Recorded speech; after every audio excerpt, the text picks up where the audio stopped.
I am Chloe, 32 years old, and 3 weeks ago I legally foreclosed on my own father. But to understand how a so-called worthless daughter dismantled a real estate empire, you need to see exactly how the war began.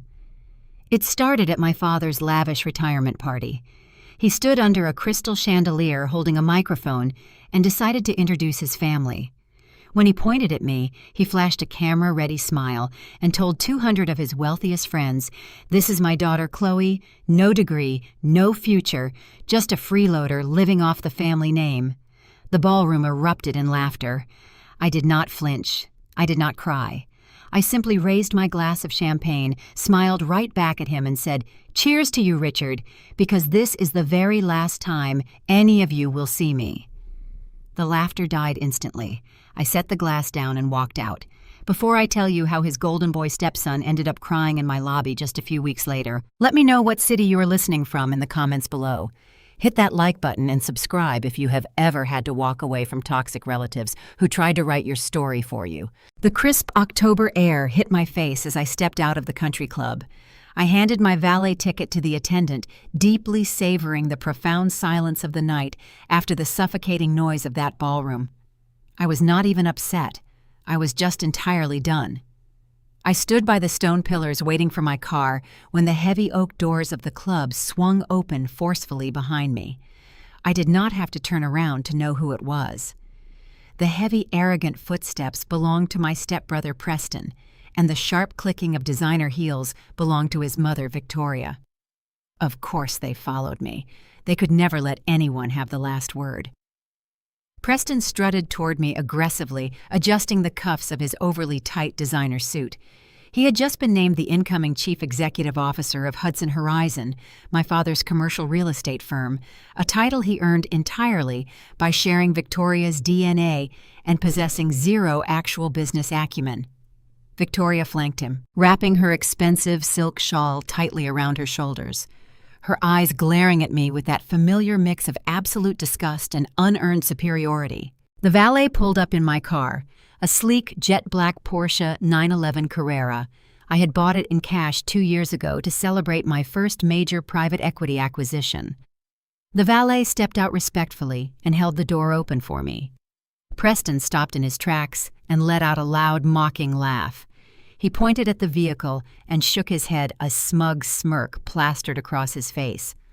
"Wow, Chloe," he sneered, his voice dripping with condescension. "Did you rent that by the hour or for the whole night? You really went all out to pretend you are not completely broke, did not you?" I tipped the valet a $100 bill, ignoring the shock on Preston's face when he saw the cash and turned to face my stepbrother. I did not raise my voice. I did not need to. "I bought it, Preston," I said calmly, leaning against the doorframe. "Something you would know absolutely nothing about since Daddy still pays your premium credit card bills."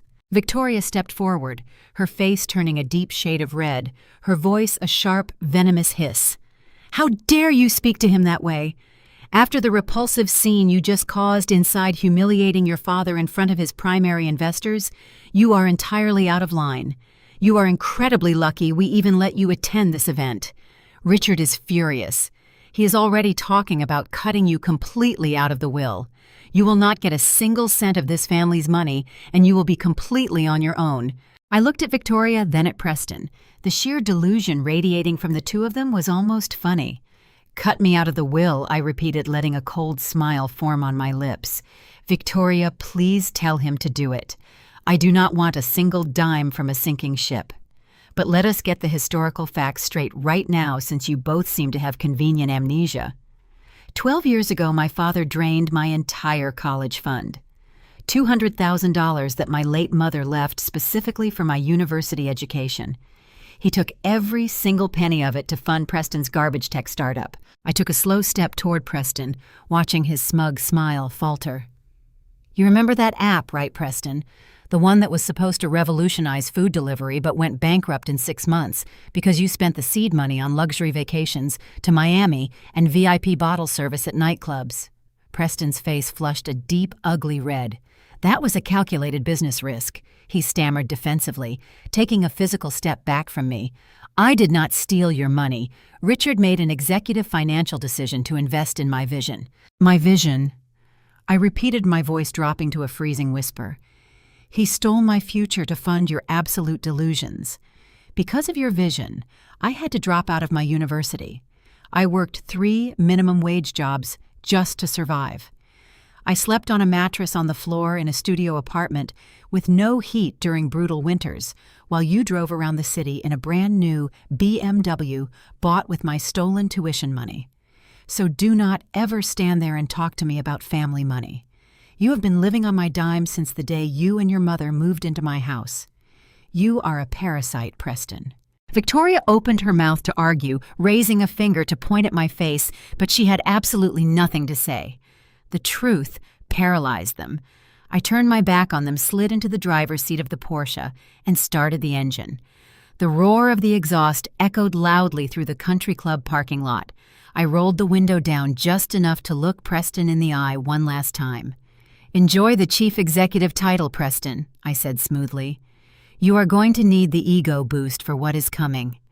I put the car in drive and left them standing in a cloud of exhaust fumes, staring blankly at my taillights as I sped away into the night. I hit the interstate highway, letting the speed and the comfort of the smooth leather seats ground my thoughts. For 12 years, I had built my life in complete secrecy. They thought I was a struggling administrative assistant barely making rent.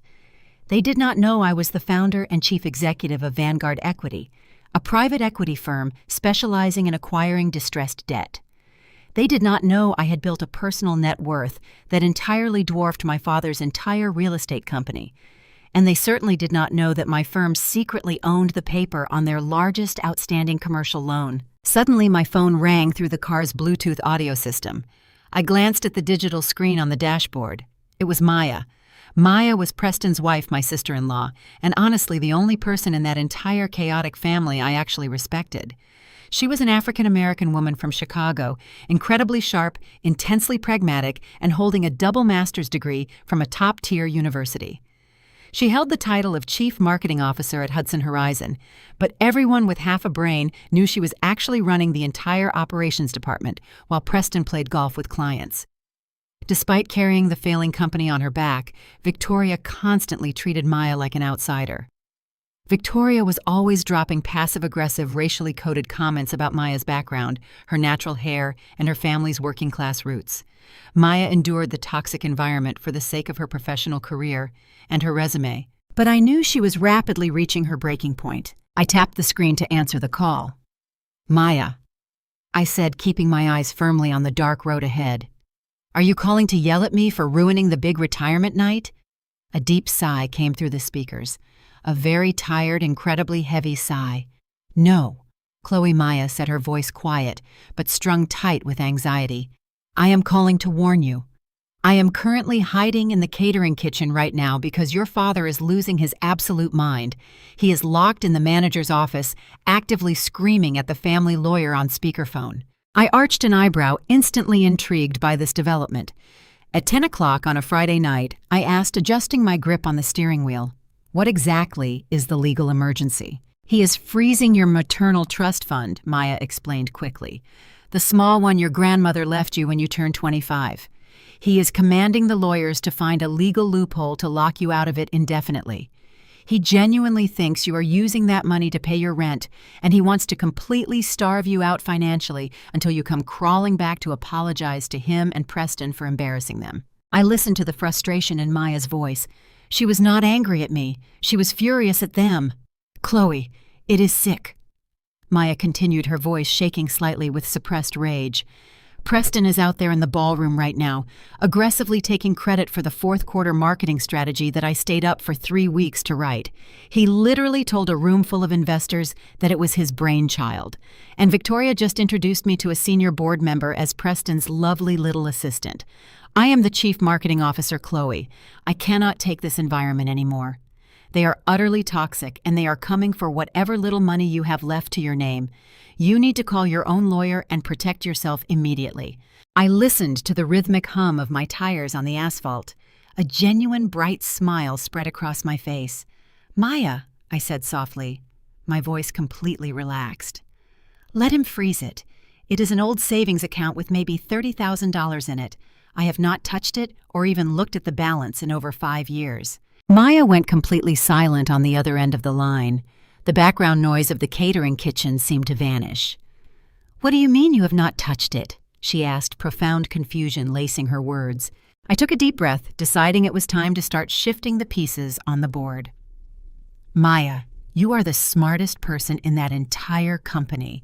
You are doing the grueling job of a chief executive on a fraction of the salary, and you are letting a painfully mediocre man take all the credit while his mother disrespects you in public on a daily basis. You do not belong in their circus. You are vastly overqualified for the misery they put you through." Another long pause.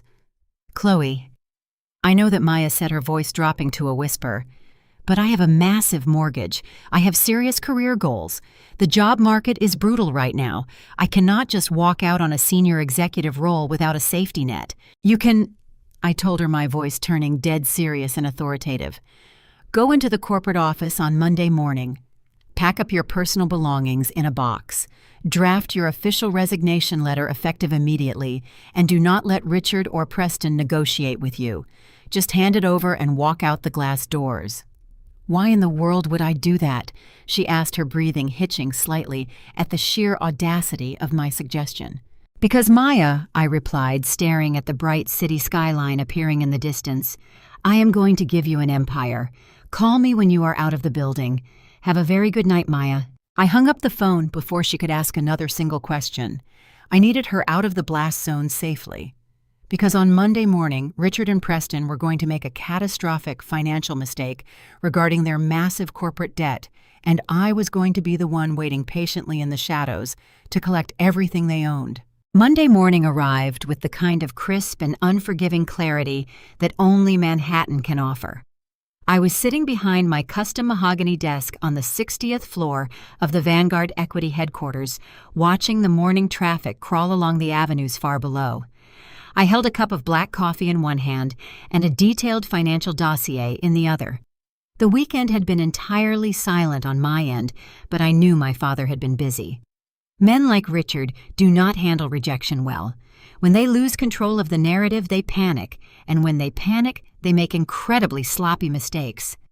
My personal cell phone vibrated on the glass surface of my desk. The caller ID flashed my father's name. I let it ring 3 times before I casually tapped the screen to answer. I did not say hello. I just listened to the heavy, angry breathing on the other end of the line. "Well, Chloe," my father began, his voice dripping with a toxic mixture of triumph and malice. "Did you really think you could disrespect me in front of my investors and just drive away into the night without any consequences? You always were deeply naive. I hired a private investigator on Saturday morning. It cost me $5,000 to rush the background check, but it was worth every single penny to find out what you actually do for a living." I remained completely silent, letting him dig his own grave. "Oh, you are not feeling so arrogant now, are you?" he mocked, mistaking my silence for fear. "My investigator found your employment records. Vanguard Equity, a boutique private equity firm in the financial district. I have to admit, I was briefly impressed until I realized you are probably just filing papers, fetching coffee, or doing low-level data entry for the actual executives. You do not even have a college degree, Chloe. You are a glorified secretary playing dress-up in a financial firm. And unfortunately for you, I know the corporate world very well. I know exactly how much firms like Vanguard value their pristine reputations." I took a slow sip of my coffee. "Is there a point to this phone call, Richard, or did you just want to read me my own resume?" "The point," he snapped, his voice rising in anger, "is that I am currently sitting in my office looking at the main corporate phone number for Vanguard Equity. I am about to call Human Resources. I am going to speak to whoever your direct manager is, and I am going to tell them exactly what kind of unstable, vindictive, and toxic person they have on their payroll. I am going to tell them you have a history of emotional disturbances. I will say whatever it takes to ensure you are packed up and escorted out of that building by security before lunch. You wanted to cut ties with the family money. Fine. Now you can see what it feels like to have absolutely nothing." "Have a wonderful morning, Richard," I said completely flatly, and ended the call. I did not panic. I did not scramble to call human resources. I simply pressed the intercom button on my desk and called for Julian. Julian was my executive vice president. He was a brilliant, sharp-minded former investment banker who had been by my side since year 2 of building this company. He was also fiercely loyal to me.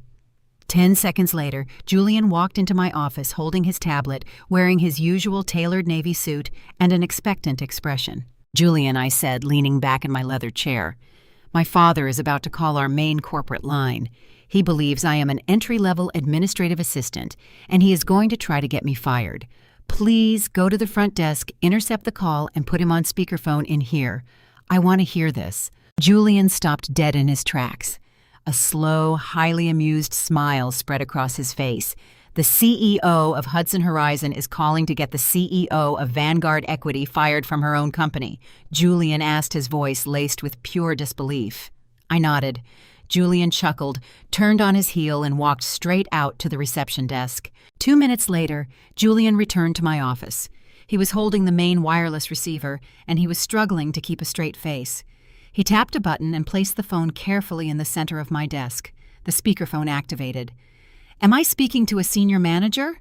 My father's voice boomed through the speaker, sounding pompous and incredibly self-important. "Yes, sir," Julian answered, using his most professional, highly concerned corporate tone. "My name is Julian. I am the Executive Vice President of Operations here at Vanguard Equity. How can I assist you today, Mr. Hudson?" "Julian, thank God I reached someone with actual authority," Richard said, laying the charm on thick. "I am calling regarding one of your lower-level employees. Chloe, I believe she works in your administrative department or perhaps data entry. I am her father, Richard Hudson, CEO of Hudson Horizon. I am calling out of a deep sense of moral obligation to your firm." I sat quietly, resting my chin on my hands, watching the digital timer on the phone screen tick upward. Julian looked at me, his eyes dancing with amusement before speaking into the microphone. "Oh my goodness. Is everything all right, Mr. Hudson? Has something happened with Chloe?" Richard let out a heavy, incredibly fake sigh. "Julian, it pains me to say this about my own daughter, but you need to terminate her employment immediately. She is completely unstable. She has a documented history of erratic behavior, insubordination, and quite frankly, severe emotional issues. Over the weekend, she caused a massive scene at a high-profile corporate event, verbally assaulting several prominent real estate investors. She is a massive liability to a prestigious financial institution like Vanguard Equity. If your clients found out you employ someone so volatile it could ruin your reputation." "I see," Julian said, injecting the perfect amount of fake shock and corporate horror into his voice. "Mr. Hudson, this is incredibly disturbing news. We hold all of our support staff to the absolute highest standards of professional conduct. We simply cannot have a rogue receptionist jeopardizing our client relationships." "Exactly," Richard eagerly agreed, completely taking the bait. "She has no university degree, Julian. She is completely uneducated in the ways of high-level business. I honestly have no idea how she even passed your background checks. I am telling you this because I respect the financial industry. You need to let her go today. Escort her out of the building." Julian placed a hand over his mouth to muffle a laugh before continuing. "Mr. Hudson, I want to thank you personally for bringing this severe matter to my attention. Vanguard Equity does not tolerate this kind of behavior. I assure you I will deal with Chloe personally. She will be relieved of her duties and escorted off the premises before the hour is up." "Thank you, Julian," Richard said, his voice practically dripping with absolute victory. "You are making a very wise executive decision. Have a good day." The line clicked and went dead. Julian reached forward and ended the call on our side. For 5 seconds, the massive corner office was completely silent. Then Julian and I both burst into laughter. It was not joyful laughter. It was the dark, satisfying laughter of two predators watching prey willingly walk directly into a steel trap. "He really thinks he just got you fired," Julian said, wiping a tear of amusement from his eye. "He genuinely thinks you are a secretary. Let him think he won," I replied, my laughter fading into a cold, calculated stare. "When arrogant men think they have destroyed you, they stop looking over their shoulders, and I need him completely blind for what we are about to do next." Julian nodded, instantly dropping the joke and returning to his professional demeanor. He picked up his tablet and swiped open a heavily encrypted file. Which brings us to the actual business of the day, the Northeast Regional Bank portfolio. Are we executing the acquisition? I stood up from my desk and walked over to the floor-to-ceiling windows looking out over the financial district. Bring the documents in, Julian. We are executing it right now. Julian left the room and I took a deep breath, letting the reality of the moment wash over me. For the past 3 weeks, my team of financial analysts had been secretly auditing a massive portfolio of distressed commercial debt being sold off by a struggling regional bank. Northeast Regional Bank had severely overextended themselves, and federal regulators were forcing them to liquidate their high-risk loans to raise capital. Included in that massive fire sale was a $50 million commercial mortgage. The debtor was Hudson Horizon. My father's company was bleeding cash. To the outside world, Richard Hudson was a real estate titan. He threw lavish parties, drove luxury cars, and bought his wife Victoria expensive diamonds. But I knew how to read a balance sheet, and his balance sheet was a complete disaster. Over the last 5 years, he had quietly mortgaged every single commercial property his company owned. He used the cash not to expand the business, but to fund Preston's massive failures, Victoria's extravagant lifestyle, and his own desperate need to appear wealthy. The $50 million loan was collateralized by everything: the office buildings, the strip malls, the corporate headquarters, and even his own personal mansion. Julian walked back into my office carrying a thick leather binder. He set it down on my desk and opened it to the signature page. I walked back over and stared at the documents. I thought about the journey that had led me to this exact mahogany desk. 12 years ago, I was 20 years old, sitting on the floor of a freezing apartment crying because my father had stolen my tuition money to fund Preston's garbage startup. They told me I would be nothing without a degree. They told me I would end up marrying a middle-class guy and living a mediocre life. But anger is a powerful fuel. I did not go back to college. Instead, I went to the public library. I read every single textbook on corporate finance macroeconomics and distressed debt investing that I could get my hands on. I took free online courses from prestigious universities at 2 a.m. after finishing my shifts waiting tables. I learned how to build complex financial models on a cheap secondhand laptop that constantly overheated. I learned that Wall Street does not care about paper degrees if you can prove you know how to generate massive returns. When I was 24, I took my grandmother's small trust fund, the very same one my father was currently trying to freeze, and I used it to buy my first piece of distressed debt from a local credit union. It was a failing laundromat. I restructured the debt, turned the business around, and sold it for triple the profit. I took that profit and did it again. Then again. By the time I was 28, I had pitched a massive hedge fund manager on my proprietary debt acquisition strategy. He gave me $10 million in seed capital to start Vanguard Equity. 4 years later, Vanguard managed over $2 billion in assets. I built this empire in the shadows entirely with my own 2 hands, while my family was busy treating Maya like a servant and running their own company straight into the ground. I picked up my customized luxury pen. The metal felt heavy and permanent in my hand. I looked at Julian. "Are all the debt covenants intact upon transfer?" I asked. Julian nodded firmly. "Every single one. It is a strict adherence contract. Hudson Horizon must maintain a minimum cash reserve of $5 million at all times. They are expressly forbidden from issuing any executive bonuses or making non-essential capital expenditures over $500,000 without the direct written permission of the supreme creditor. If they violate any of those covenants, it triggers an immediate notice of default. The entire $50 million becomes due in exactly 24 hours. If they cannot pay, we seize everything." "And they do not know the debt has been sold to us," I verified. The regional bank signed a strict non-disclosure agreement regarding the buyer's identity, Julian confirmed. Hudson Horizon will just receive a generic automated notice that their loan servicer has changed to a private equity holding shell.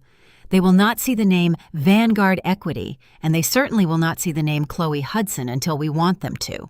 I smiled. It was a cold, terrifying smile. My father was currently sitting in his office, probably drinking expensive scotch, and celebrating the fact that he had just gotten me fired from my imaginary secretarial job. He had no idea that in the time it took him to make that phone call, the daughter he called uneducated and worthless had just legally purchased his entire existence. I pressed the pen to the thick paper and signed my name on the dotted line. It was done. Vanguard Equity now owned Hudson Horizon. I owned my father. "Let us monitor their corporate accounts very closely, Julian," I said, closing the leather binder with a loud definitive snap. "Preston just took over as the chief executive officer this morning. The man has the financial discipline of a spoiled toddler in a candy store. He is arrogant, he is incredibly stupid, and he is trying to prove to the board that he is in charge. It is only a matter of time before he does something monumentally reckless." Julian picked up the binder, a predatory gleam in his eye. "How long do you think it will take him to breach the debt covenant?" I walked back to the windows and looked down at the city. "Knowing Preston," I said softly, "I give it less than 48 hours. Tell the legal team to draft the foreclosure documents and keep them ready on my desk. When Preston makes his move, we are going to drop a nuclear bomb on that family." I predicted it would take Preston less than 48 hours to destroy his father's company. I was wrong. It took him exactly 26 hours. Tuesday morning started like any other day at Vanguard Equity, but at 10:15 a flashing red notification hijacked the dual monitors on my desk. It was an automated alert from our debt servicing software. When a private equity firm buys distressed debt, we place digital tripwires on all of the debtors' corporate bank accounts. If their cash reserves drop below the legally mandated threshold, the system immediately notifies us of a covenant breach. I clicked the notification. I stared at the screen, genuinely refusing to believe what I was seeing. Julian burst into my office holding his tablet, looking completely breathless. "Did you see the wire transfer?" he asked, his voice echoing in the large room. "I am looking at it right now," I replied, shaking my head in sheer disbelief. Preston had just authorized a wire transfer of $2 million in liquid cash from the primary corporate operating account of Hudson Horizon. The funds were sent directly to a luxury marine brokerage firm located in South Florida. He did not buy a piece of commercial real estate. He did not invest in a new marketing campaign. Preston had literally just purchased a 70-foot Sunseeker luxury yacht, and he had the absolute audacity to categorize the transaction under corporate entertainment and marketing assets. "He just breached the liquidity covenant?" Julian said, a massive grin spreading across his face. "Their cash reserves just dropped to $3 million. The legal requirement is $5 million. He just triggered a catastrophic default. We can legally seize the company right now." "Hold the paperwork," I said, leaning back in my chair. "I want to know exactly how this happened before we drop the hammer." I did not have to wait long to find out. 30 minutes later, the private elevator to the Vanguard Equity executive floor chimed. The security guard had buzzed someone up at my specific request. The heavy glass doors opened, and Maya walked in. She looked completely exhausted. Her designer suit jacket was unbuttoned, and she was carrying a single cardboard box containing her personal desk items. She marched straight past my confused assistants, walked directly into my office, dropped the box onto one of my leather guest chairs, and let out a long, heavy breath. "I did it," Maya said, looking me right in the eye. "I quit. And before I walked out, I hit your stepbrother so hard my hand is still throbbing." I smiled, motioning for Julian to give us the room. Julian stepped out and closed the glass door. I walked over to my private wet bar, poured a glass of sparkling water, and handed it to my sister-in-law. "Sit down, Maya," I said gently. "Tell me exactly what just happened in that boardroom." Maya took a long sip of the water, sank into the chair, and told me a story of corporate stupidity so profound it belonged in a textbook. At 9 o'clock that morning, Preston had called an emergency meeting of the executive board. He strutted into the massive conference room, wearing a brand-new Tom Ford suit, sat directly in Richard's heavy leather CEO chair, and kicked his feet up on the mahogany table. Victoria was sitting right next to him, beaming with toxic pride, acting as if her son had just conquered the entire business world. Preston did not even bother to say good morning. He just tossed a stack of termination papers onto the center of the table. "We are trimming the fat," Preston had announced, looking around the room at the terrified faces of his senior staff. "Hudson Horizon has been carrying dead weight for too long. Effective immediately, we are terminating the head of accounting, the lead project manager, and 3 senior commercial developers." Maya had frozen in her seat. Those were not dead weight employees. Those were the 5 most crucial veterans in the entire company. They were the only people keeping the massive commercial projects afloat while Preston played golf. "Preston, you cannot do that," Maya had argued, keeping her voice completely professional, despite the panic rising in her chest. "We are in the middle of closing 3 massive commercial leases in the downtown district. If you fire the lead project manager today, those deals will fall apart by Friday.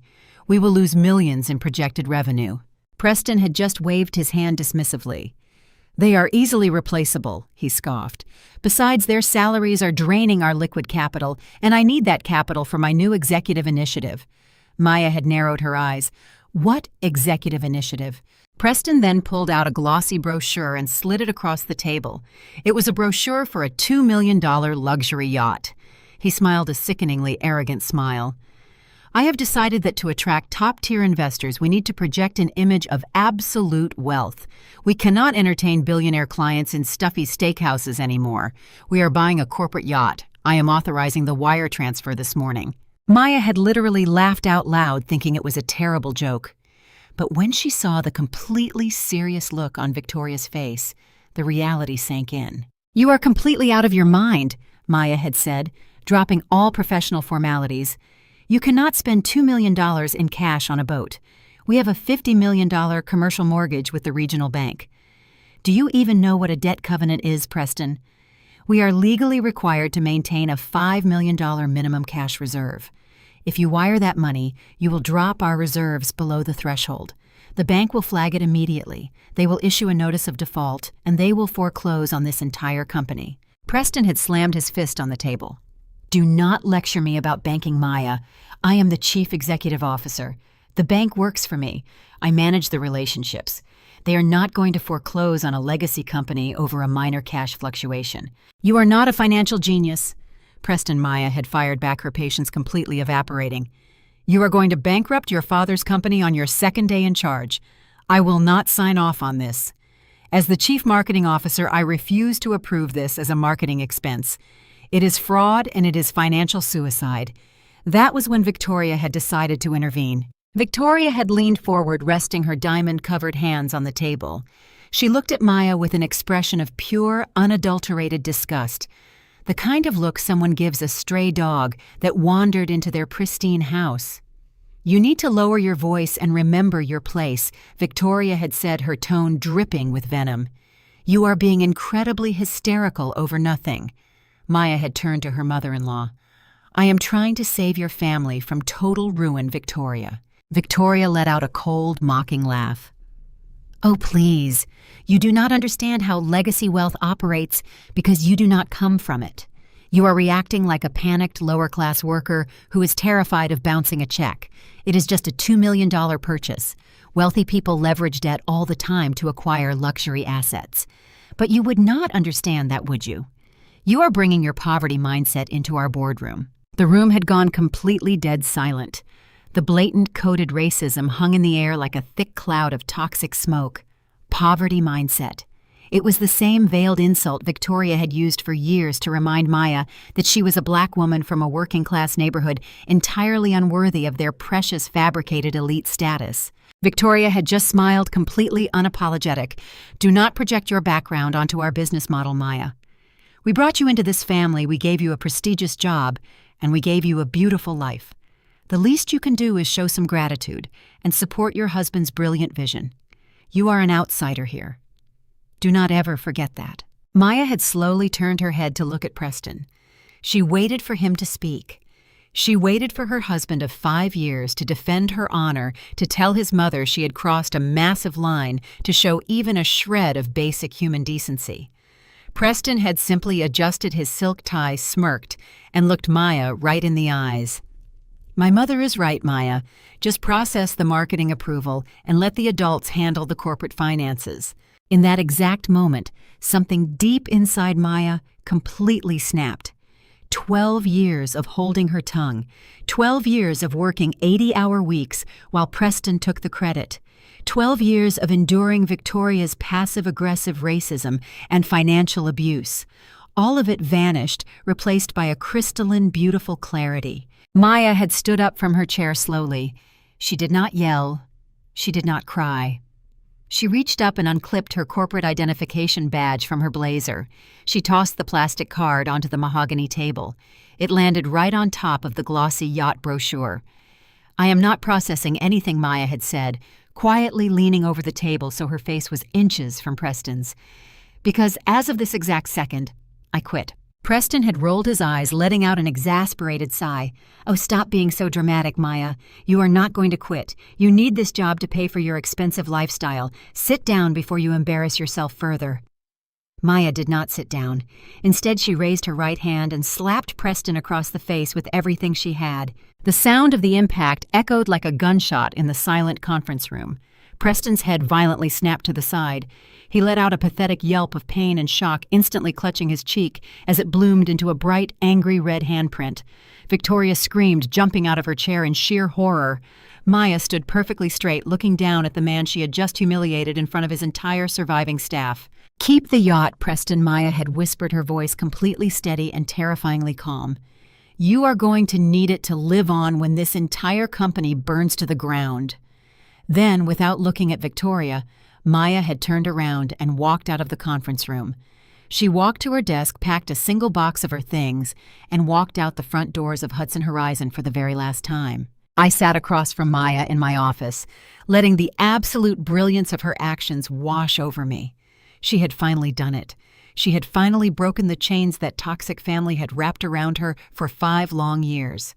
Maya took another deep breath, the adrenaline slowly leaving her system, and for the first time since she burst through my doors, she actually looked around the room. She looked at the floor-to-ceiling windows, showcasing the sweeping views of the Manhattan skyline. She looked at the expensive modern art on the walls, the custom mahogany desk, and the 4 executive assistants working quietly in the glass bullpen outside my door. Then she looked at me, really looked at me. She took in my tailored designer suit, my perfectly styled hair, and the aura of absolute control I commanded in this space. "Chloe." Maya said, her voice dropping to a confused whisper. "Where exactly are we? When you gave me this address on Friday night, I thought I was meeting you at a coffee shop, or maybe a small co-working space. When I walked into the lobby downstairs, the security guards required my government identification and escorted me to a private executive elevator. The receptionist outside this door addressed you as the Chief Executive Officer. What is Vanguard Equity? What do you actually do for a living?" I smiled, warmly stood up and walked over to my desk. I picked up the thick leather binder Julian had brought me earlier and carried it back to the sitting area. I placed it on the glass coffee table right in front of her. "I am the founder and chief executive officer of this firm." "Maya," I said calmly, taking my seat across from her again. "For the last 12 years, while my father was busy telling everyone in Connecticut that I was a worthless, uneducated failure, I was busy building a private equity empire. Vanguard Equity manages over $2 billion in assets. We specialize in acquiring distressed corporate debt. We buy the massive loans of failing companies from panicked banks, and then we take control of those companies when they inevitably default." Maya stared at me, her eyes widening in absolute shock. Her brilliant mind, the same mind that had kept Hudson Horizon afloat for half a decade, was rapidly processing the information. She looked at the luxury office again, then back at the leather binder on the table. "You buy distressed debt," Maya repeated slowly, the pieces of the puzzle starting to connect in her brain. "Chloe, your father's company is drowning in distressed debt.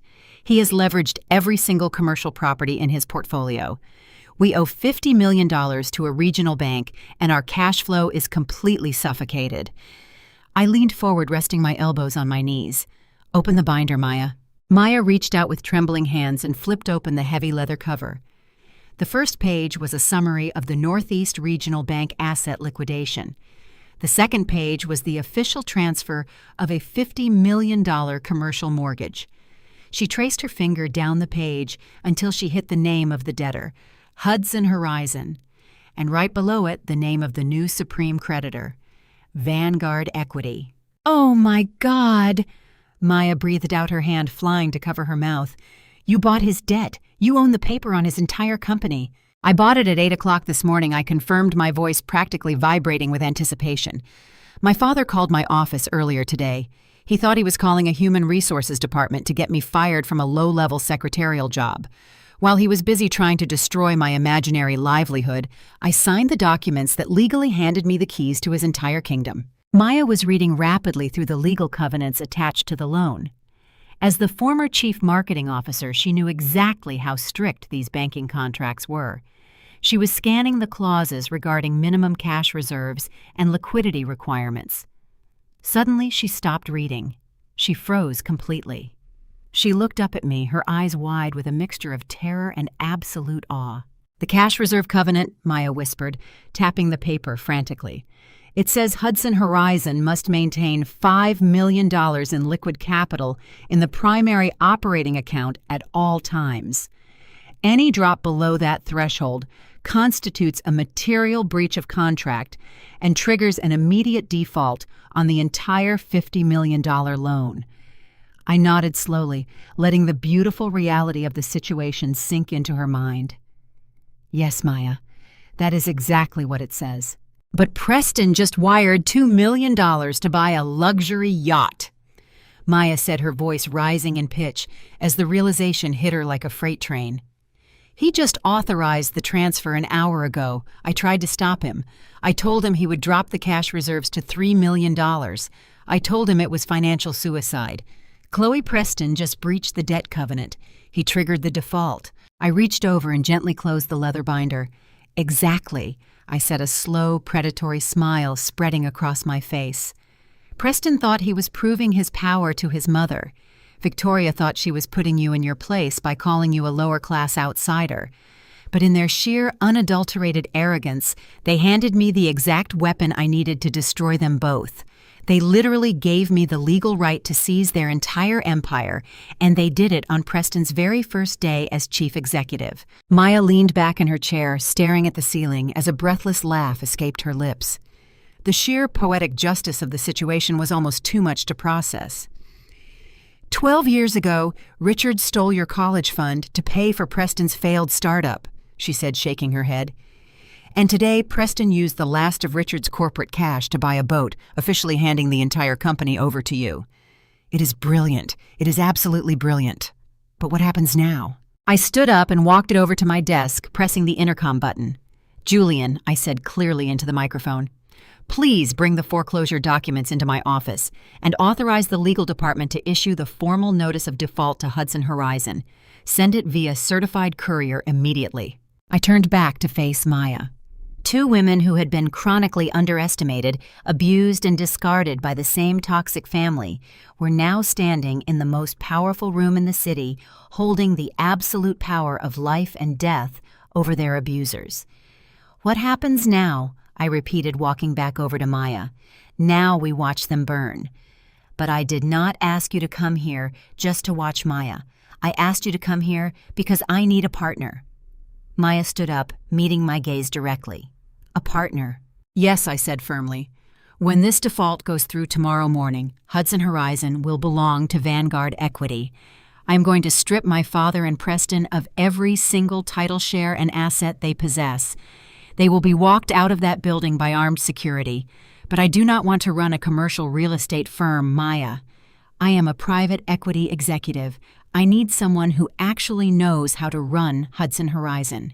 Someone who has been doing the actual work for the last 5 years while Preston played golf. Someone who knows the clients, understands the leases, and deserves the corner office." Maya's breath hitched.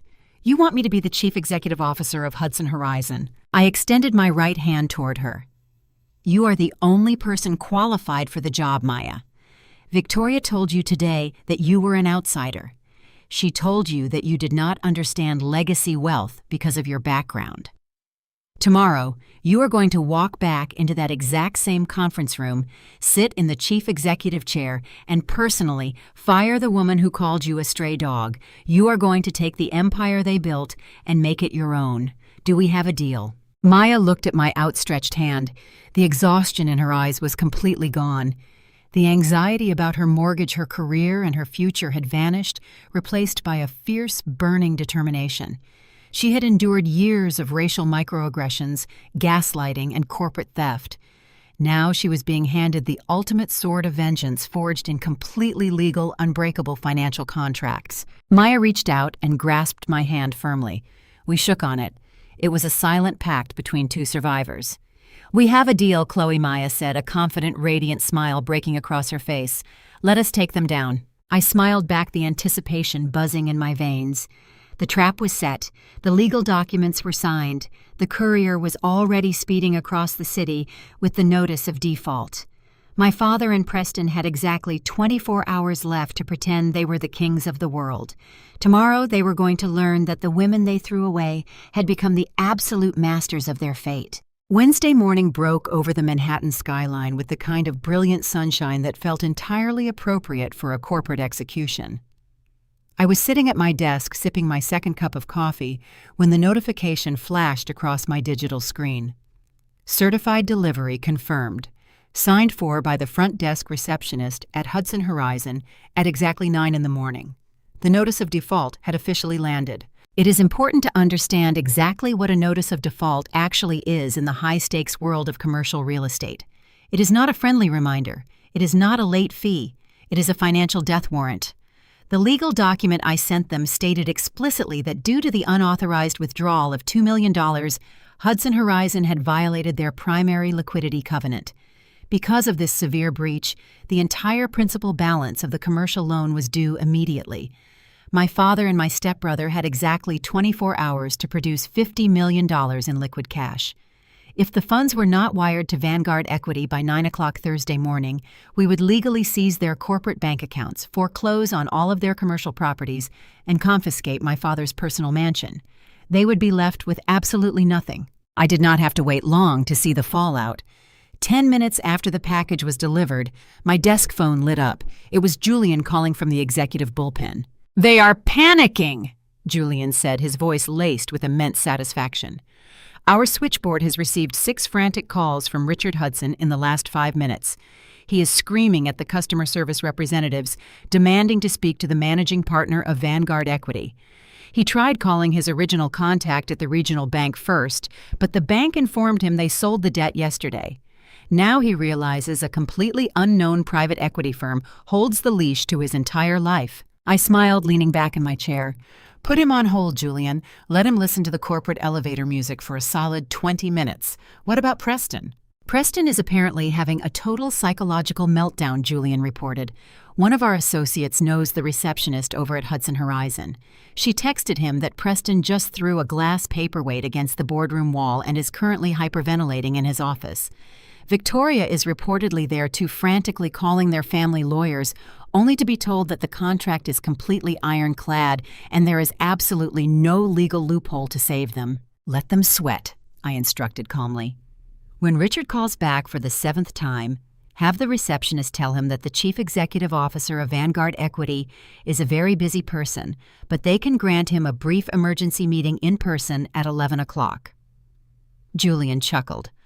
"I will set the trap right now." For the next hour, I prepared the final execution. Maya arrived at my office at 10:30 wearing a razor-sharp crimson suit that screamed absolute power. She looked completely refreshed. The heavy burden of carrying that toxic family on her shoulders was finally gone, replaced by the fierce anticipation of claiming what was rightfully hers. We sat in the executive boardroom, a massive space enclosed by soundproof glass walls, right in the center of the Vanguard floor. I sat at the absolute head of the long mahogany table. Maya sat directly to my right, the designated position for the second in command. At exactly 10:55, my private intercom buzzed. It was the head of building security. "Miss Hudson," the security chief said in a professional tone, "we have a Richard Hudson and a Preston Hudson in the lobby. They do not have an appointment in our system, and they are causing quite a disturbance at the front desk. The older gentleman is demanding to see the head of the firm immediately. He is practically begging, saying his company is about to be completely destroyed." I looked at Maya. She offered a slow, brilliant smile. "Send them up to the 60th floor," I told the security chief, "but make sure they go through the full visitor protocol, take their identification, make them wear temporary visitor badges, and have 2 armed security guards escort them to my floor. I want them to feel exactly how small they really are." "Understood," the security chief replied. 5 minutes later, the private elevator chimed on the 60th floor. Through the glass walls of the boardroom, I watched the doors slide open. My father and Preston stepped out, flanked by 2 massive security guards in dark suits. The sight was incredibly pathetic. Richard, a man who always prided himself on projecting ultimate dominance and wealth, looked completely hollowed out. His face was pale, his tie was crooked, and he was sweating profusely. Preston looked even worse. The arrogant boy who had mocked my car just a few days ago was now trembling, clutching a leather briefcase to his chest like a child holding a security blanket. They were frantically looking around the luxurious office, taking in the expensive artwork and the busy financial analysts, clearly intimidated by the sheer scale of the institution that now owned their lives. Julian stepped forward to intercept them at the reception desk. "Mr. Hudson." Julian said, his voice entirely devoid of the fake warmth he had used on the phone the previous day. "I am Julian, the Executive Vice President. Our Chief Executive has agreed to grant you exactly 10 minutes to explain why we should not liquidate your entire company by tomorrow morning." Richard practically lunged forward, grabbing Julian's hand with desperate intensity. "Julian, thank you, please. You have to understand this is a massive misunderstanding. My son made a minor clerical error with a wire transfer. We are a legacy company. We have massive assets. We just need a 30-day extension to secure a bridge loan. We cannot lose the company over a boat. Please just let me talk to your boss. I will offer them a huge premium on the interest rate. I will get on my hands and knees if I have to." Preston stood behind his father, vigorously nodding his head, his arrogance completely shattered by the reality of impending bankruptcy. Julian looked at them with complete, icy indifference. "Follow me," Julian instructed, turning on his heel. Julian led them down the long hallway straight toward the glass boardroom where Maya and I were waiting. My heart beat steadily in my chest. 12 years of silence, 12 years of being the invisible, worthless daughter, 12 years of letting them believe they had broken me. It was all culminating in this exact second. I reached out and gently pressed a button under the table that frosted the glass walls, turning them completely opaque so Richard and Preston could not see who was waiting inside. The heavy wooden door to the boardroom slowly began to swing open. Julian stepped aside, formally gesturing for my father and my stepbrother to enter the room. As they walked over the threshold, the opaque frosting on the glass walls instantly faded back to complete transparency, locking them inside a high-tech fishbowl of their own impending destruction. Richard walked in first. He had plastered on his very best corporate negotiation, faced the exact mask of false confidence he always reserved for bankers, investors, and billionaires. Preston trailed closely behind him, nervously clutching his leather briefcase to his chest, trying desperately to project an air of authority that he simply did not possess. They walked halfway into the massive room before they finally looked up toward the head of the long mahogany table. They were completely expecting to see an intimidating gray-haired Wall Street veteran. They were bracing themselves to face a ruthless financial predator who held their entire livelihood in his hands. Instead, they saw me. I sat perfectly still in the oversized leather executive chair. I was wearing a razor-sharp tailored black Tom Ford suit. My posture was completely relaxed, my shoulders pushed back, and my hands rested lightly on the cold glass surface of the table. Standing directly to my right, projecting an aura of absolute, unshakable power, was Maya. She wore her crimson designer suit like a suit of armor, her chin held high, looking down at the 2 men who had tormented her for the last 5 years. The physical reaction from my father was instantaneous and completely violently jarring. His body physically stopped moving. His expensive Italian leather shoes froze completely on the carpet. His eyes darted rapidly from my face to Maya and then back to my face. His jaw literally dropped open, but no sound came out of his throat. He blinked rapidly, violently, shaking his head from side to side as if he were trying to physically clear a massive hallucination from his vision. Preston bumped roughly into his father's back, completely oblivious for a split second, before he too looked up and saw his wife and his discarded stepsister commanding the most powerful room he had ever stepped foot inside. For 10 agonizingly long seconds, the only sound in the entire boardroom was the low, steady hum of the central air conditioning. I did not speak. Maya did not speak. We simply sat in silence, letting them drown in the sheer impossibility of the moment. We let the suffocating weight of reality slowly crush the breath out of their lungs.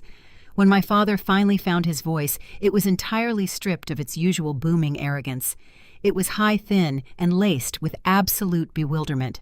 "Chloe," Richard stammered, pointing a shaking finger in my general direction. "What in the world are you doing in here? Who let you into this room? Where is the chief executive officer? I demand to speak to the head of this firm right now. This is highly inappropriate." He was so deeply entrenched in his own massive delusion that his brain actively refused to process the reality sitting directly in front of him. He still genuinely believed I was a rogue receptionist who had somehow sneaked into the executive boardroom to play a sick prank on him. He truly believed the real boss was waiting in another room. Preston finally found his voice as well, but his panic was entirely directed at the woman standing next to me. Maya Preston demanded, his voice cracking with intense fear and completely misplaced rage. "What is wrong with you? You walked out on our family yesterday. Get away from her and come over here right now. We are in the middle of a massive corporate crisis. We do not have time for whatever stupid revenge game you two are playing.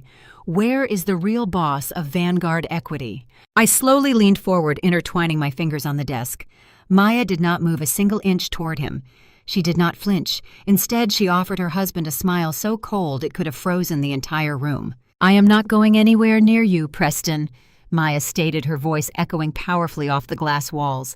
"And from this moment forward, you will address me by my proper professional title. As of this morning, I am the new Chief Operating Officer of Vanguard Equity, and you are currently standing inside the private office of my boss." Preston's face turned the violent, explosive shade of purple.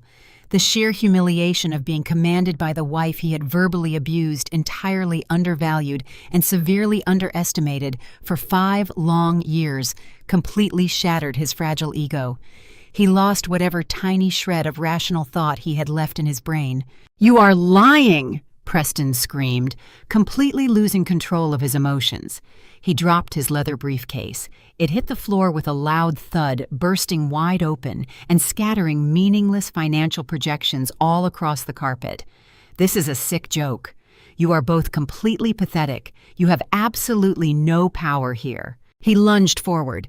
He charged toward the heavy mahogany table with his fists tightly clenched, his face contorted in absolute fury, fully intending to slam his hands down on the glass and physically intimidate us, just like he had always done in the safety of his mother's house. He did not even make it 3 steps. The 2 massive security guards who had escorted them upstairs moved with terrifying, highly trained speed. Before Preston could even reach the edge of the conference table, the larger guard grabbed Preston roughly by the collar of his expensive suit. He spun my stepbrother around and violently slammed him face first onto the floor. The impact was incredibly loud. Preston let out a muffled shriek of pure pain as the guard expertly pinned both of his arms firmly behind his back, pressing a heavy knee directly between Preston's shoulder blades. Preston began to thrash and sob wildly against the carpet. He was screaming about lawsuits, police, and his mother, completely stripped of every single ounce of his false bravado. He was crying. The newly appointed chief executive officer of Hudson Horizon was literally sobbing on my floor, while a security guard held him down like a common trespasser. Richard watched his golden child get completely neutralized in less than 5 seconds. He took a terrified step backward, raising his hands in a posture of total surrender. The arrogance was completely gone. The anger had completely evaporated. He was finally waking up to the nightmare. He looked down at the security guards, then up at Maya, and finally his completely hollow, terrified eyes locked onto mine. The realization hit him like a physical blow to the chest. He saw the tailored designer suit I was wearing.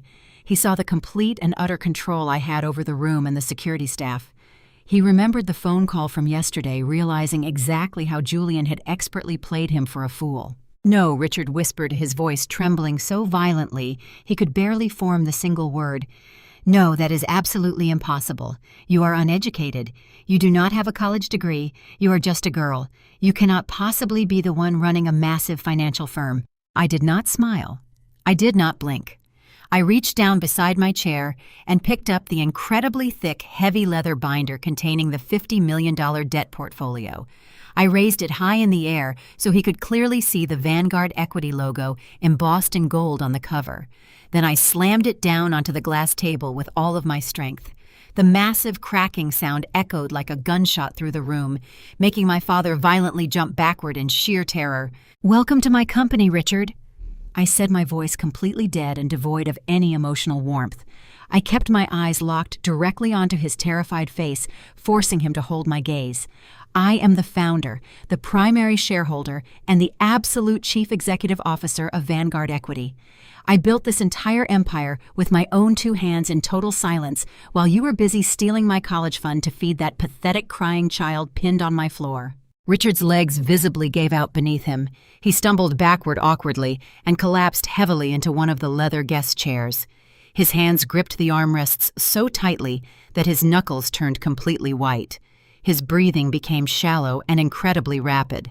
"And you are entirely right, Richard," I continued smoothly, standing up from my executive chair to completely dominate his field of vision. "I do not have a college degree. I am exactly what you told 200 of your closest friends I was. But unfortunately for you, this uneducated, worthless daughter just bought the $50 million commercial mortgage that you were far too stupid to manage properly." He opened his mouth to speak, to beg, to try and manipulate his way out of the trap, using the same emotional blackmail he had used on me my entire life, but I raised my hand and completely silenced him before he could utter a single syllable. "Preston breached the primary liquidity covenant yesterday afternoon when he wired $2 million in corporate cash to a luxury yacht broker in South Florida," I stated, reciting the facts with lethal precision. "Because of his profound financial incompetence and your complete lack of oversight, your entire commercial loan is now in default. The paperwork you received this morning was not a mistake. It was a legally binding execution order." I slowly walked around the edge of the large table, my designer heels clicking sharply against the hardwood floor until I was standing directly over him.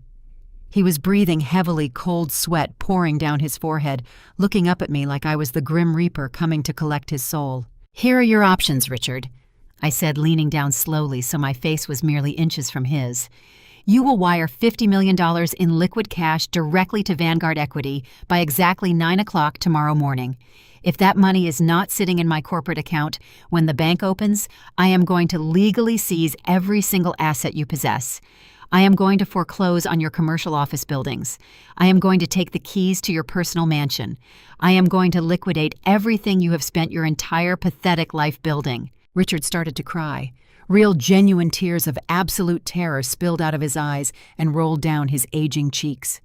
"Chloe, please," he begged, his voice dropping into a pathetic, high-pitched whine. "Please, you cannot do this to me. I am your father. I gave you life. We are family. I will give you anything you want. I will fire Preston today. I will make you the supreme head of the company. Just please give me a 30-day extension. Do not take my home away from me." I looked down at the man who had actively ignored me for my entire childhood. The man who had looked right through me like I was completely invisible. The man who had publicly humiliated me and mocked my existence just 3 weeks ago. I searched myself for any lingering attachment, but I felt absolutely nothing for him. No anger, no pity, no sadness, just a profound, liberating sense of finality. "I do not want your failing company, Richard," I replied coldly, straightening my posture and looking down at him with absolute disgust. "I already own it, and I am certainly not going to grant you a single hour of extension. I am going to take absolutely everything, and I am going to start with the chief executive chair that you just handed to that crying boy on the floor." I turned my attention to the security guards holding Preston down. "The meeting is over. Escort these 2 men out of my building immediately. If they resist or cause a scene in the lobby, call the police and have them arrested for criminal trespassing." The guards immediately hauled Preston off the floor, dragging him aggressively by his arms, as he continued to sob uncontrollably, his designer suit completely ruined. The other guard grabbed Richard firmly by the shoulder, forcing the old man to stand up. My father looked back at me one last time as he was being shoved forcefully toward the glass doors. His eyes were completely broken. The arrogant facade was gone forever. He finally understood exactly who I was, and he understood with absolute certainty that he was going to lose absolutely everything. I turned my back on them before they even cleared the doorway, walking calmly back to my desk to finish my cup of coffee with Maya. The steel trap had snapped completely shut, and the absolute destruction of Richard Hudson was finally complete. The security guards tightened their grip on Richard's arms, preparing to forcefully remove him from the boardroom. But as they pulled him toward the glass doors, the sheer panic in his chest mutated into a desperate feral kind of rage. He violently twisted his shoulders, breaking free from the guard on his left for just a fraction of a second. He did not run toward the exit. Instead, he dropped heavily onto his knees, right in the middle of my completely pristine carpet. "Wait!" Richard screamed, his voice echoing wildly. "Wait! You cannot do this!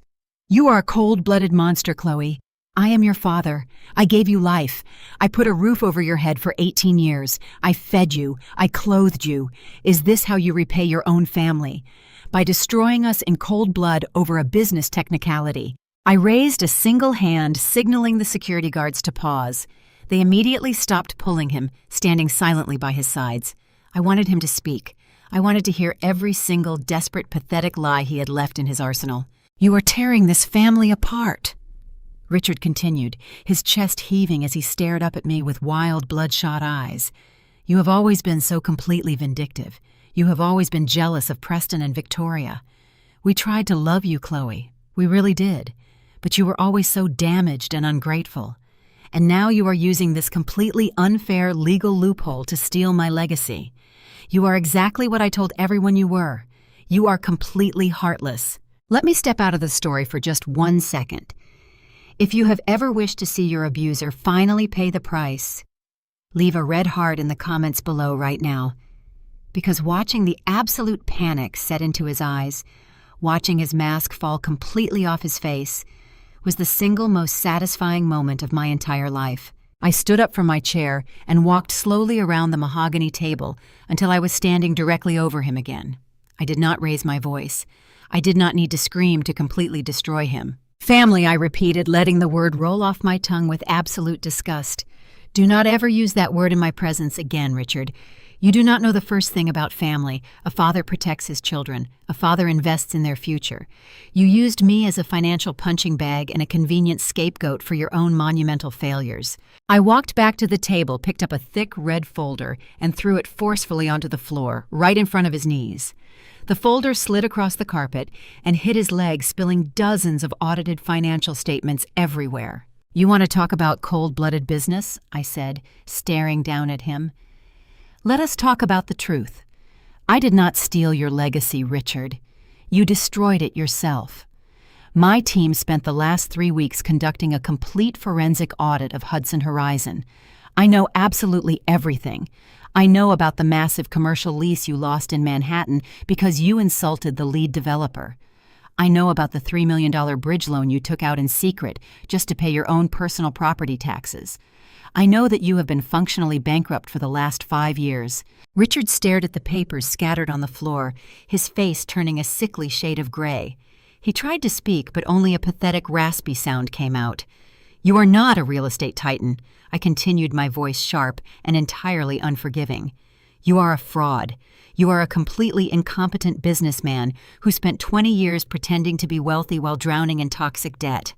And the absolute worst part is how you chose to hide it." I pointed a finger directly at his face. Whenever the financial pressure got too heavy, whenever the board of directors started asking questions you could not answer, you deflected.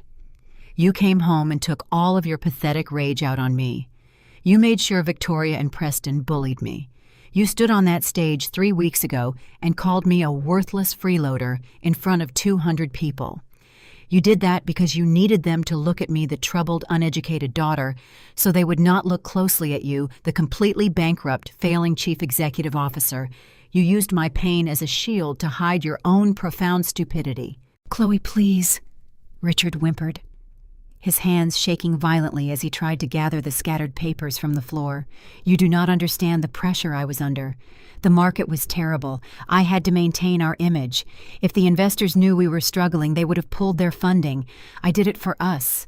I did it to protect the company." "You did it to protect your ego," I corrected him instantly. "And you failed. You failed at business. You failed at being a father. And you completely failed at intimidating me." He looked up at me, his eyes completely hollow and utterly defeated. The narcissistic rage had completely burned out, leaving nothing but a broken, terrified old man. He finally realized that none of his manipulation tactics were going to work. He could not gaslight me. He could not guilt-trip me. The legal documents were completely ironclad, and the daughter he had spent a lifetime destroying was now the supreme architect of his total ruin. "I will give you 20% of the company," he suddenly blurted out, a pathetic last-ditch attempt at a bargain. "I will give you a seat on the board. We can run it together, Chloe, father and daughter. Just please call off the default." I actually laughed. It was a short, sharp sound completely devoid of any humor. "Run it together," I asked mockingly. "Richard, I already own 100% of it. And as for the board of directors, I am dissolving it tomorrow morning. Your career in commercial real estate is officially over. By this time next week, the only thing your precious high society friends will be talking about is how Richard Hudson lost his entire empire because his spoiled stepson bought a boat with stolen money." I turned my attention back to the security guards. "I am entirely finished listening to this man," I said calmly. "Take him out of my building, and if he tries to contact this office again, file a restraining order." The guards did not hesitate this time. They hauled Richard to his feet, ignoring his pathetic, breathless sobbing. They dragged him toward the heavy glass doors, his expensive shoes dragging uselessly across the pristine carpet.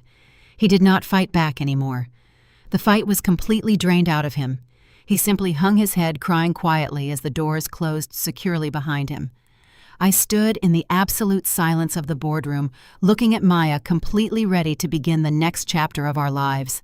Just as the security guards were dragging Richard and Preston out of the boardroom and into the main executive hallway, the private elevator chimed one more time. The polished steel doors slid open, and Victoria stormed onto the 60th floor. She looked like a hurricane of expensive silk and completely unhinged entitlement. She had clearly rushed over from her luxury fitness club, still wearing a designer tennis outfit layered under a $1,000 cashmere coat, her massive diamond engagement ring catching the harsh fluorescent lights of the office. She marched past the reception desk, completely ignoring the protests of my executive assistants, and stopped dead in her tracks when she saw her husband and her son being held by my armed security team. "Richard," Victoria shrieked, her high-pitched voice shattering the professional quiet of my firm. "What on earth is happening here? Why are these thugs touching my son? I have been calling your cell phone for the last hour. My credit card was just declined at the country club. The bank said our primary accounts are frozen. Tell these animals to let go of Preston right now and explain what is going on." I stepped slowly out of the glass boardroom, Maya walking right beside me. I leaned against the doorframe, crossing my arms over my chest, entirely ready to enjoy the grand finale of this absolute circus. Richard looked up at his wife. The color had completely drained from his face. He looked like a man who had just been sentenced to a lifetime in prison. "Victoria," he whispered, his voice trembling so violently he could barely speak. "It is gone. Everything is completely gone." Victoria stopped moving. Her perfectly manicured hands dropped to her sides. "What are you talking about?" she demanded, her tone shifting from outrage to a sharp, cold panic. "What do you mean everything is gone?" Richard pointed a shaking finger at me. "Chloe bought our debt. She owns the $50 million mortgage on the company. And Preston breached the liquidity covenant yesterday when he bought that stupid luxury yacht. Chloe called in the default. The company is bankrupt. We are bankrupt, Victoria. She is foreclosing on the commercial properties and taking the house. We have absolutely nothing left." I watched Victoria closely, waiting for the loving, supportive wife to comfort her completely broken husband. I waited for her to wrap her arms around her crying son. I waited for the unbreakable family bond they had bragged about for 12 long years to finally show itself. Instead, I witnessed the most spectacular, vicious display of narcissistic betrayal I have ever seen in my entire life. Victoria did not run to Richard. She actually took a physical step away from him, looking at him as if he were covered in a highly contagious disease. Her face twisted into a mask of pure, unadulterated disgust. "You lost the company," Victoria hissed, her voice dropping to a venomous, terrifying whisper. "You let this little uneducated brat steal my entire life because you were too stupid to read a banking contract. You told me you were a titan of industry, Richard. You told me you were invincible. You are nothing but an incompetent, pathetic old fool." "Victoria, please," Richard begged, reaching out a shaking hand toward her. "We can fix this. We can start over." "Start over." Victoria screamed, completely losing her mind. She slapped his hand away violently. "I am 60 years old. I am not starting over in a cramped apartment. I married a wealthy chief executive officer, not a bankrupt failure.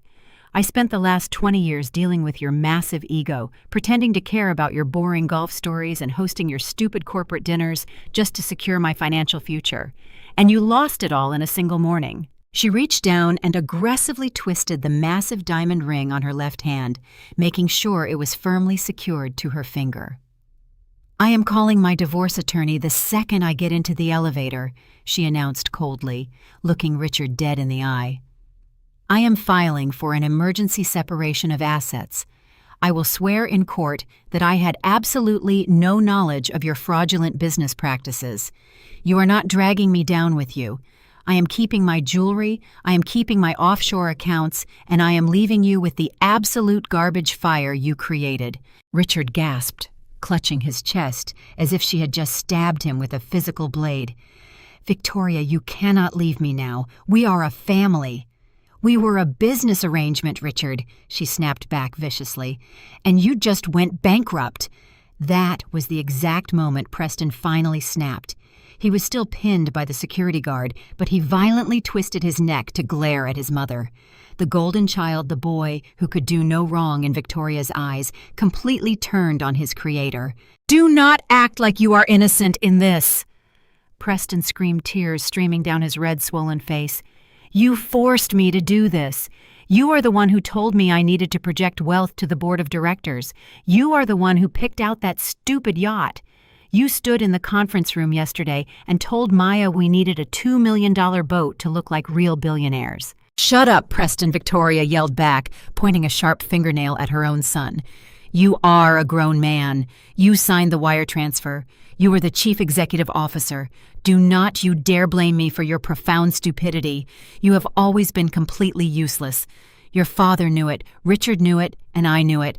I spent my entire life trying to buy you a career because you were too lazy to build one yourself." "You ruined my life!" Preston sobbed hysterically, thrashing against the security guard. "You made me fire Maya. You made me push her away. She was the only one who actually knew how to run the business. She told me not to buy the boat, and you called her a lower-class outsider. You ruined everything." Maya stepped forward, standing right next to me. She looked down at Preston, her expression completely unbothered, utterly devoid of any sympathy. "Do not bring my name into your pathetic family drama." "Preston," Maya said, her voice sharp and authoritative, "I tried to save you yesterday, but you chose to listen to a woman who only loves you when your bank account is full. You both deserve exactly what is happening right now."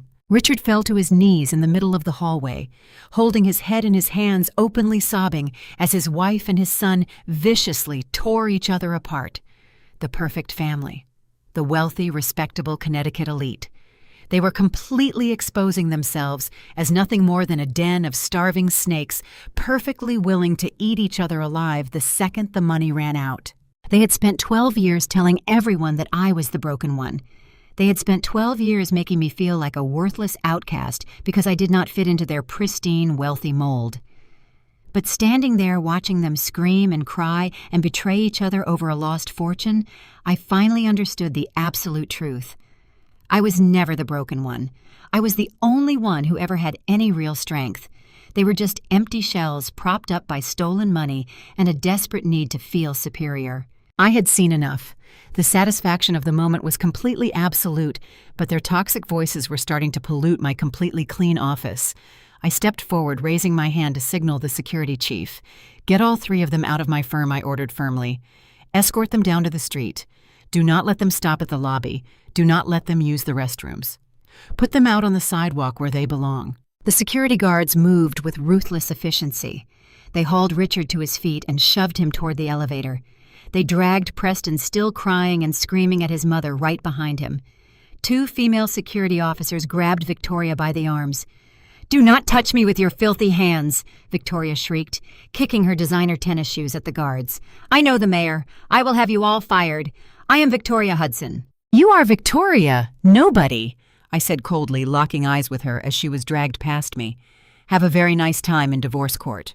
The guards shoved all 3 of them into the massive freight elevator, the only one deemed appropriate for their behavior. As the heavy metal doors began to slide shut, I saw the final image of my former family. Richard was curled in the corner, a completely broken man. Preston was screaming at the ceiling, his face entirely purple with rage, and Victoria was desperately clutching her diamond ring to her chest, her face twisted in pure, terrifying hatred. The doors slammed shut with a heavy, satisfying metallic thud. The digital floor indicator began to flash, showing the elevator rapidly descending to the ground floor, 60, 59, 58. I stood in the hallway watching the numbers drop. The suffocating weight that I had carried in my chest since I was 8 years old, the desperate need for their approval, the lingering pain of their constant rejection, it completely evaporated. It was gone. It felt like I had just taken my very first full breath of oxygen in 12 years. I turned to look at Maya. She was staring at the elevator doors, a quiet, completely peaceful smile resting on her face. She looked lighter. She looked completely free. "Well," I said, breaking the silence in the hallway. "That was certainly loud." Maya let out a short, genuine laugh. "It was the best show I have ever seen in my life," she replied, shaking her head in sheer disbelief. "I spent 5 years terrified of Victoria. I spent 5 years thinking she held all the power. But she is nothing. They are all absolutely nothing." I nodded, placing a hand on Maya's shoulder. "They are just ghosts, Maya. They do not exist in our world anymore." Julian walked up to us holding his tablet, looking completely unfazed by the chaotic scene that had just unfolded. "The wire transfers are officially locked," Miss Hudson Julian reported professionally. "The legal notices have been filed with the state. Hudson Horizon is completely under Vanguard Equity's control. What are your immediate orders for the newly acquired assets?" I looked at Maya, completely ready to hand over the keys to the kingdom. "Draft an immediate press release," I told Julian, keeping my voice loud and clear. "Announce to the financial markets that Vanguard Equity has successfully acquired Hudson Horizon. State that Richard and Preston Hudson have been permanently removed from all corporate operations due to gross financial mismanagement." And then I paused, letting a massive smile spread across my face. "Announce that the board of directors has appointed Maya as the new undisputed chief executive officer of the real estate division." Julian smiled brightly. "Right away. It is going to be a massive news day in the financial district." Julian turned and walked back to the bullpen to execute the final steps of the takeover. I looked at Maya. She had tears in her eyes, but they were not tears of pain or frustration. They were tears of absolute, unfiltered joy. She had survived the abuse she had endured, the racism, and she had outsmarted the people who tried to keep her down. "Are you ready to run a real estate empire?" "Chief Executive Officer," I asked her. Maya stood up perfectly straight, wiping a single tear from her cheek. "I was born ready, Chloe. Let us go to work." We turned our backs on the elevator and walked together toward my office. The war was officially over. The fake empire had completely crumbled into dust, destroyed by the very arrogance that built it. And from those ashes, 2 women who were completely discarded by the world were ready to build something entirely real. I had finally severed the chains of my past. I had proven that my worth was never tied to a piece of paper or a family name. I had built my own table, and I had taken every single seat for myself. And for the first time in my entire life, I felt completely, beautifully, and dangerously free. I walked back to my massive mahogany desk, the heavy silence of the 60th floor wrapping around me like a comforting blanket. The screaming and the chaos had completely vanished, sucked into the descending elevator cavity, leaving behind only the cold, hard reality of corporate law. Julian stood waiting patiently by my chair. He had placed the final foreclosure decree directly in the center of my leather desk pad. It was a single sheet of incredibly dense legal text, the ultimate culmination of a $50 million default. I picked up my customized luxury pen. I did not hesitate. I did not feel a single ounce of guilt. I pressed the heavy metal tip against the thick paper and signed my full legal name in bold, sweeping strokes. The ink dried instantly. With that single signature, Richard Hudson ceased to be a corporate executive. Hudson Horizon, the real estate empire he had used to intimidate and belittle people for decades, was officially liquidated and absorbed into the Vanguard equity portfolio. I handed the document back to Julian, who nodded respectfully and immediately walked out to file it with the state financial regulators. I turned my attention to Maya. She was standing by the floor-to-ceiling windows, looking out over the sprawling Manhattan skyline, her posture completely transformed. She no longer looked like a tired, overworked employee fighting for basic respect. She looked like an absolute conqueror. I walked over to my secure wall safe punched in the digital code and retrieved a small, heavy titanium lockbox. I carried it over to the glass coffee table and opened it. Inside rested the master digital access keys, the primary corporate seal, and the secure banking tokens for the Hudson Horizon executive accounts. I picked up the items and held them out to her. "These belong to the new chief executive officer," I said quietly, watching a brilliant, powerful smile spread across her face. "The company is completely yours to run, Maya. Clean out the toxic executives. Promote the people who actually do the hard work. Build the empire they were always too stupid and too arrogant to build themselves." Maya reached out and took the keys, her hands completely steady. "I am going to make them regret every single day they underestimated us," she promised, her voice laced with absolute conviction. Meanwhile, 60 floors below us, the grand finale of the Hudson family was taking place on the unforgiving concrete of the financial district. My security team did not gently escort them out. The guards marched Richard and Preston straight through the grand lobby during the peak lunch hour rush, parading them in front of dozens of high-level corporate executives, bankers, and wealthy investors. The heavy glass revolving doors were pushed open, and the two men were physically shoved out onto the busy sidewalk. Preston stumbled and fell hard against the pavement, completely ruining his expensive trousers, while Richard stood frozen in the bright afternoon sun, clutching his chest in sheer panic. They had absolutely no money, no company cars, and their corporate credit cards were instantly declined when Preston tried to hail a private car service. The men who had spent their entire lives treating people like garbage were left standing on a crowded street corner with nothing but the clothes on their backs completely erased from the world they once thought they ruled. It has been exactly 3 weeks since that morning in my boardroom. I am currently sitting on the private terrace of my penthouse in Tribeca, drinking a cup of Earl Grey tea.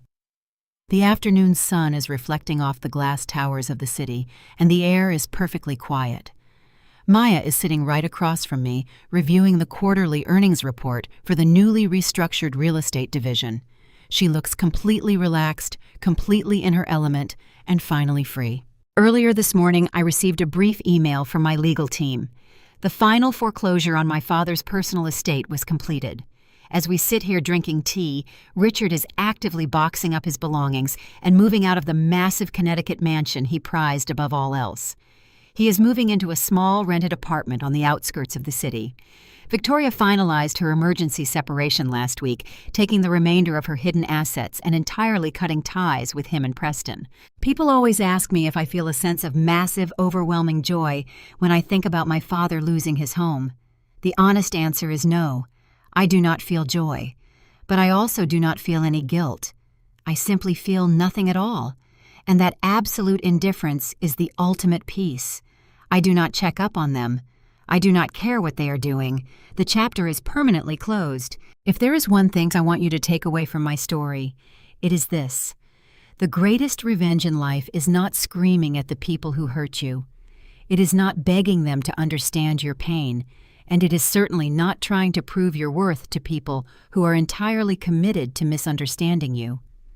The absolute greatest revenge is stepping away in total silence and letting them completely destroy themselves with their own monumental stupidity. Toxic people will always hand you the weapon they plan to use against you. All you have to do is step aside and let them use it on themselves. For years, my father and my stepbrother tried to convince me that I was a worthless, uneducated failure. They tried to make me believe that my value was entirely dependent on their approval and their money. But your worth does not reside in the harsh judgments of a toxic family. Your worth is found in the empire you build with your own two hands when absolutely no one else is watching. You are the sole architect of your future. Do not ever let anyone tell you that you do not belong in the room. If they refuse to give you a seat at their table, you simply buy the entire building and evict them. Thank you so much for listening to my story today. I know many of you have faced similar battles with people who were supposed to love you. If my journey resonated with you, please hit the subscribe button right now. Leave a comment and let me know how you found your own strength to walk away from toxicity. Make sure you turn on your notifications because you definitely do not want to miss the next video. I will be sharing another story about taking back your power, and trust me, the ending is just as incredibly satisfying. Until next time, keep building your empire, and remember that your peace is always worth protecting at all costs.